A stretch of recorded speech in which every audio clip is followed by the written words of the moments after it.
Welcome, both of you. Today we have with us two seasoned leaders of APRALO, Cheryl Langdon-Orr, the former APRALO ALAC member, and Edmon Chung, the former APRALO Secretariat. We'd like to get started discussing APRALO history. Why was APRALO founded and how was it founded? It was quite a journey, right? So the first day I started participating, I understood the term called voluntold. And Cheryl here said, "You can take notes today." Okay. And then from then on, I guess the rest is a bit of a history. We have been, from ISOC Hong Kong, has been supporting the Secretariat from then till now. That's right.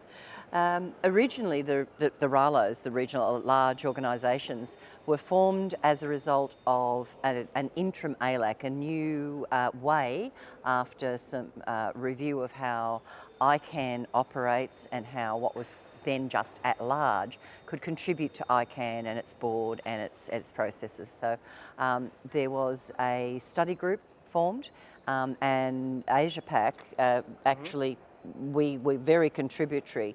We had key members in that, and therefore, as a result of that, something called the interim ALAC was created, and at-large structures, organisations, often ISOC chapters, which we both come from. I'm from Internet Australia, which in those days was called ISOC AU, and so it was not uncommon for us to become at-large structures.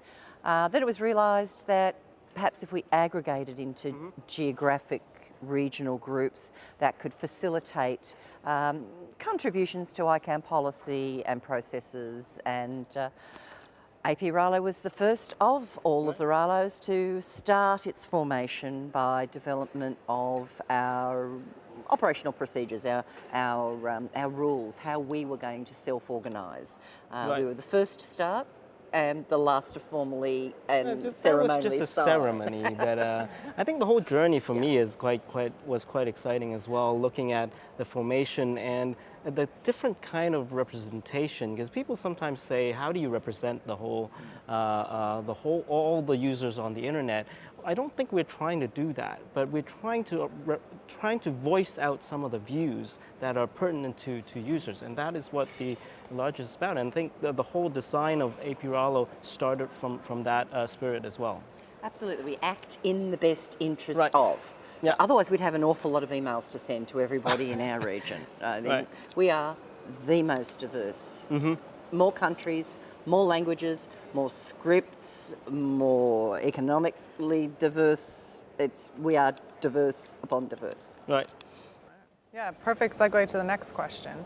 What challenges did you find in terms of the region's diversity, in terms of languages, geography, cultural perspectives? Were there any challenges in this regard? Institutionalizing diversity a little bit, and maybe thinking about, one of the things that we identified early on is trying to foster a kind of consensus building rather than voting. We know that there are times that need to be voted, but the point is that the whole idea of consensus building is actually part of addressing the diversity as well. And even several generations on now with our operational procedures, we've reviewed them a couple of times. We are a RALO that runs by consensus. The exception would be to go to a vote on something. So considering how diverse we are, I think that's something to be rather proud of, actually, Edmon. Absolutely. I guess one of the things that was important in terms of meeting a challenge, because we were very aware of just the spread in time zones, the spread in interests, the spread in development. From our very early days, we always made sure that when we were establishing teams or working groups or leadership, they were as spread geographically as possible. So if we had a chair who happened to be out of an oceanic island, we would go for a vice chair who was as west as we could possibly get. And that's the sort of thing we've tried to do from the very beginning. But the language diversity is fascinating because we prefer to work in English when we work together. We work locally in local language, and we use English as our baseline. Great. In that sense, what do you feel, you kind of mentioned that overcoming diversity to reach consensus is a strong success of APRALO, but what other significant accomplishments would you list? Contributions to ICANN. You've got to go IDNs. I guess dovetailing on about language, on Yeah. the flip side, the local languages are important to us. There are hundreds of languages literally that's spoken across Asia.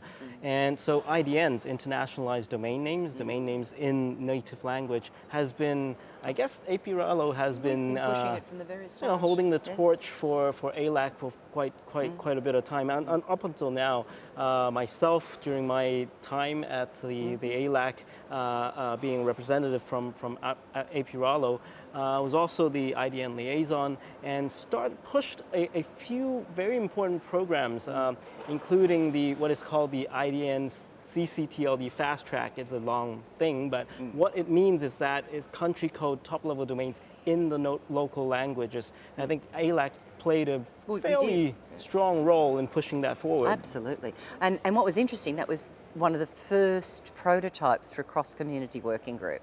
But if you look at the membership, we populated significantly. And I like to think managed to get some of the outcomes as successful as they were. Fantastic. And on that note, how has APRALO evolved since you've become leaders or were leaders?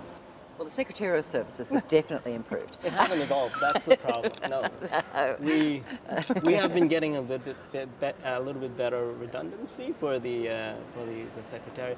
But I think one of the hallmarks is we tend to export our leaders too soon. Yes. And hopefully, that's actually a good thing. But that's why we need more people to participate. Our chairs. Previous chair, like Charles Mock, went on to be elected as a legislator and had to leave us, and then others have to step in. In fact, we went through a couple of years where if you were the chair of APRALO, it was like you've got 6 months to obviously get taken out to do some other wonderful, great thing for humanity's benefit. Because we just kept churning through, getting vice chairs in to replace them. See, Raj started. That's right. Our first chair went on to lead the Internet the Society regional work in Asia Pacific, and we've never stopped since then. Incredible. Thank you both very much for your time. been a pleasure. Congrats.